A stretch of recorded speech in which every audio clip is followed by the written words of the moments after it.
Alright, hey guys, today the topic of interest is two things to let go of to improve the quality of your life.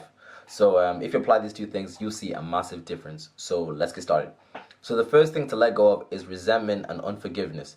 So naturally when someone says, you should forgive or you should let go, right, you feel some sort of inner resistance within you because a small part of you doesn't want to, right, because you've been hurt by somebody.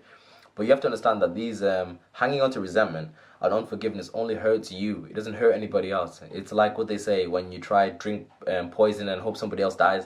Like, it makes no sense, right? It's only hurting you. And there are countless studies on this as well that show that hanging on to resentment is really harmful because it lowers your immune system. It causes all these weird rashes to develop. It also causes all this muscle dysfunction as well, because when you're holding on to resentment, your muscles tighten up and then it affects your posture. So you come back with all these weird pains and stuff like that. But the countless studies on it. So one way that I found is the easiest way to let go of resentment and unforgiveness is to understand this: that people only make decisions based on their level of rationalization.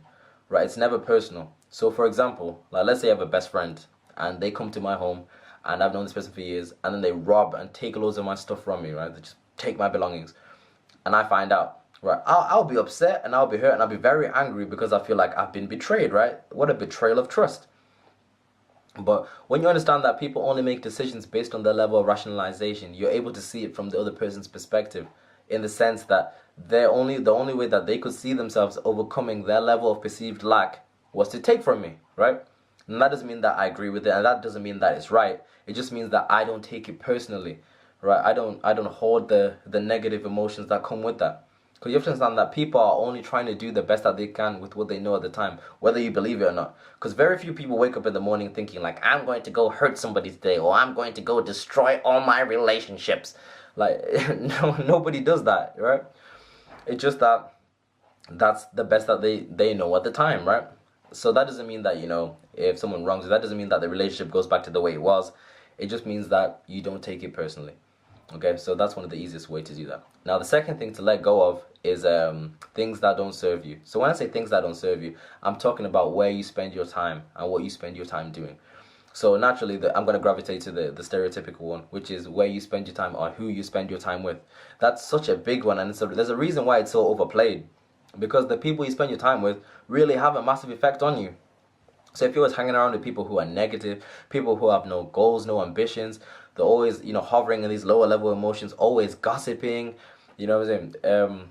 People who are just pessimistic, right? And people always bring you down. That's going to affect you. And it may not affect you right away, but eventually it will. Because you become the people that you spend the most time with, right? And it affects you. And it could become slow. It gets you at a subconscious level. And then before you know it, it's like you're like them. Before you know it, you're gossiping. Before you know it, you're negative as well. Before you know it, you're pessimistic. And that's not what you want. And I found in my life that there have been certain people that I do love, but I've had to reduce the amount of time I spend with them because they were bringing me down, and they were affecting me as well. They were affecting my emotional state. They were bringing lots of drama into my life as well. Yeah, like all this drama that I didn't need. And honestly, my life has improved just by reducing my time with certain people. Right? And it sounds harsh, like, oh, does that mean you don't love them? No, I still love them. But sometimes you have to learn to love people from a distance, right? You have to control where you spend your time because it's your emotional being that's on the line. Well-being that's on the line. And another thing to be mindful of is what you spend your time doing. So when I say what you spend your time doing, I mean the shows that you watch and the music that you listen to. But the TV shows that you watch is such a big thing, or the series or things that you watch is such a big thing, because these affect you at a subconscious level, along with music as well. So when you're listening or when you're watching like TV shows, or when you're watching or listening to music, normally you're in a trance-like state, right? You kind of vegetate, you're just there watching. And when you're watching and you're in a vegetated state, shall we say, right, your subconscious is more receptive to taking things in. So you start taking things in, right? You start taking all these ideas, and you're not aware that you're taking all these ideas in. And before you know it, you start acting out the things that you're seeing and the things that you're taking in. That's why it's so important that you fill yourself with like faith-filled messages, things that are going to empower you and help you, right? Because these will impact you at a subconscious level. So like, for example, with me, right, music, I love music. Music is just, I love it, right? And there was a time where I love grime, like grime music. It's just so good, right?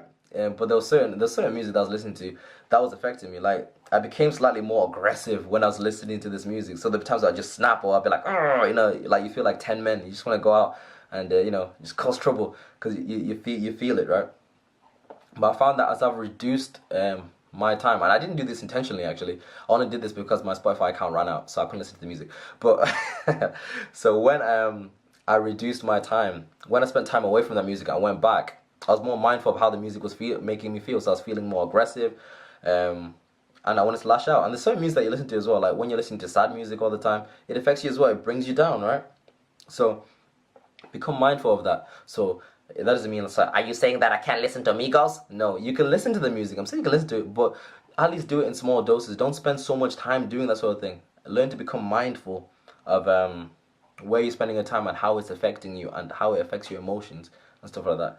Because that's so important. I know you're going to throw in another one. I throw in another third thing to let go of, right? Is this as well, which has really helped me as well. Becoming mindful of the food that you eat and how it affects you.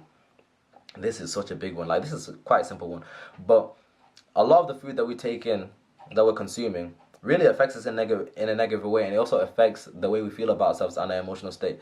Like, for example, with me, like McDonald's, right? When I eat McDonald's, I feel like trash. Like, some people are able to eat McDonald's every day, but for me, it doesn't work for me, right? I feel trash, and I don't feel good about myself. So just by letting go of like junk food or food that's processed, I begin to feel better because my mom's got into this veganish style diet, so we're eating a lot more plant-based foods and stuff like that, and I'm feeling a lot better in my body for it. I feel more energized and I feel more empowered to go out and do things, and I'd be more productive, and I'm less tired than I was when I was eating other foods. So I'm not telling you like you need to go vegan or stuff like that. I'm just saying become more mindful of the food that you're eating and how it's making you feel, because that is gonna have a big impact on the quality of your life. So these are 3 things that I think will really help. If you apply these things, you see a massive difference, honestly. Yeah, guys, the video is done. All right, goodbye.